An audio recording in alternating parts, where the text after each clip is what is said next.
En attendant, je passe la parole à Madame Prémel pour la troisième question orale. Merci, Monsieur le maire. Eh bien, j'espère être aussi une conseillère heureuse par rapport à la question que je vais poser.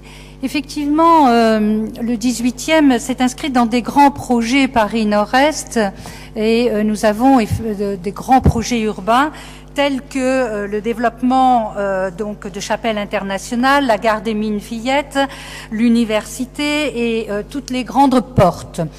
Donc ces grands projets urbains ont fait l'objet aussi, comme tous les grands projets urbains, de mettre en place des maisons du projet. Les maisons du projet, nous en avons une qui s'est installée effectivement au boulevard Ney. Et cette maison du projet a peu de moyens.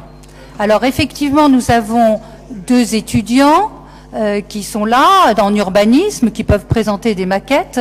Mais moi, j'aimerais bien savoir, puisqu'il n'y a pas de visibilité, il y a un brouhaha un petit peu un peu difficile, mais ça doit être les maisons du projet. C'est des maisons qui sont avant tout vivantes, où il devrait avoir de la participation des habitants. Ça me donne l'occasion de voir aussi qu'on peut s'intéresser à faire parler les habitants dans le sens de l'éducation populaire. C'est-à-dire que s'approprier des grands aménagements urbains tels que les aménagements que nous allons voir à la Chapelle demande effectivement des animations particulières, des ateliers, une visibilité sur site que nous n'avons pas à l'heure actuelle et des moyens humains pour faire vivre cette maison du projet de façon à ce que la participation des habitants et l'appropriation se fasse par les habitants. Donc ma question est, où en est la maison du projet? Est-ce qu'elle va se doter enfin de véritables moyens? Et est-ce qu'elle va avoir un site, comme beaucoup d'autres maisons du projet l'ont à Paris, et pouvoir enfin avoir une envergure de maison du projet? Merci Madame Prémel pour cette question, et je ne doute pas que la réponse de Monsieur Nerneuf vous permettra d'être vous aussi une conseillère heureuse. Michel Nerneuf. La question, je la signe, et depuis longtemps, nous la signons à plusieurs, puisque c'est une des questions qui revient très souvent dans les comités de suivi de Chapelle Internationale ou de Paris Nord-Est.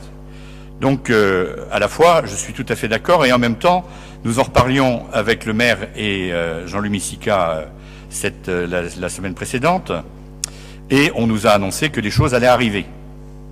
Donc, la première des choses, c'est que la maison du projet a quand même fait son travail, puisqu'elle a déjà reçu plus de 300 personnes qui sont venues depuis mai dans cette maison du projet, mais qu'il faut trouver. La deuxième chose que je voudrais dire, c'est que la difficulté, c'est que Paris Nord-Est, en tant que tel, n'a pas d'aménageur. Mais chaque secteur de Paris Nord-Est aura un aménageur. Pour le moment, il y a un seul secteur de tout l'ensemble Paris Nord-Est qui a un aménageur, c'est Chapelle Internationale. Donc, ce que j'ai proposé, moi, à Jean-Louis Missica, c'est que la maison du projet Chapelle Internationale, que la SNEF va monter à la porte de la Chapelle, juste là devant Chapelle Internationale, eh bien que ce soit là aussi que l'on mette une extension concernant le reste de l'information sur Paris Nord-Est. Et puis à chaque fois qu'un secteur, les autres secteurs de Paris Nord-Est, c'est-à-dire qu'il y en a 2 autres, il y a donc Gare des Mines, et il y aura Chapelle-Charbon. À chaque fois que ces secteurs seront dotés à ce moment-là d'un projet et d'un aménageur, eh bien, on ouvrira la maison actuellement du projet, qui est la maison du projet Paris Nord-Est, qui deviendra la maison Gare des Mines. Et plus tard, on pourra faire aussi une maison du projet pour Chapelle-Charbon. Dernière chose, le site, il y avait un site informatif. Alors, on dit très souvent, nous-mêmes, en comité de suivi, que si vous voulez être bien renseigné sur Paris Nord-Est et sur Chapelle Internationale, il faut aller voir le site de AZPNE, de l'association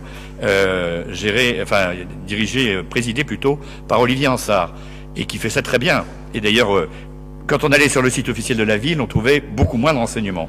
Mais je pense que va arriver un site participatif, et on nous a annoncé aussi que les moyens seraient là. Donc, on va être bientôt tous les deux un peu plus heureux. Et moi aussi. Daniel Prémel, un mot?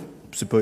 Effectivement, quand on dit moyens, j'insiste bien sur les moyens humains, parce que c'est faire vivre une maison du projet. C'est avoir des ateliers, c'est tout ça. On sait que les équipes politiques de la ville sur ce secteur-là sont déjà très prises par d'autres projets et qu'elles ne peuvent pas aussi participer autant qu'elles voudraient participer là-dessus.